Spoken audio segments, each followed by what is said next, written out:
Hello guys, Tammy here. Today I'll be showing you the process I used to design this horror sci-fi character called Ure. While designing this character, I realized there's something fun about designing sci-fi because nobody actually knows what the future looks like. You as the designer are always going to interpret this through your own lens and through your own taste. And this is why I like sci-fi so much. You can mix technology, mythology, horror, fashion, biology, literally anything you can think of. Sci fi is one of the few genres where something can feel ancient and futuristic at the same time. That balance is what I was chasing with this character. When I started this design, I didn't want her to feel like a clean, polished robot character or feel too perfect.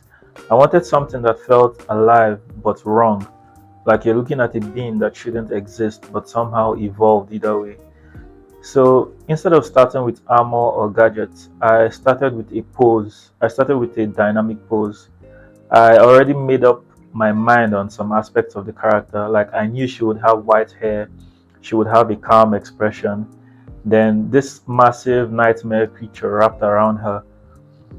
So I like designs that kind of contradict themselves, beautiful and dangerous, chaotic and calm. That tension kind of makes sci-fi horror hit very hard. And honestly, horror design becomes way more interesting when you stop thinking about monsters and you start thinking about implied meanings, giving the viewer the freedom to use their imagination to fill in the gaps. When you look at this character, you may come to different conclusions about who she is. If this entity chose her, if it's protecting her or feeding on her, if it's parasitic. That's the kind of stuff I was thinking about while designing her. And one thing I always try to avoid is making sci fi feel too mechanical. Like, there's definitely a time and place where sci fi should feel mechanical, but I feel like the best sci fi designs feel organic, like the technology has been alive for thousands of years. This creature around her almost feels like it was grown in a lab instead of built.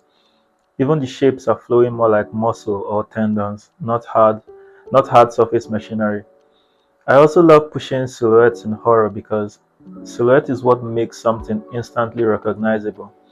And if you black this whole design out, you would still recognize her immediately because the giant jaw shape, the flowing mass, the bio weapons, the contrast between her small calm figure and the giant creature surrounding her, that contrast carries the whole piece.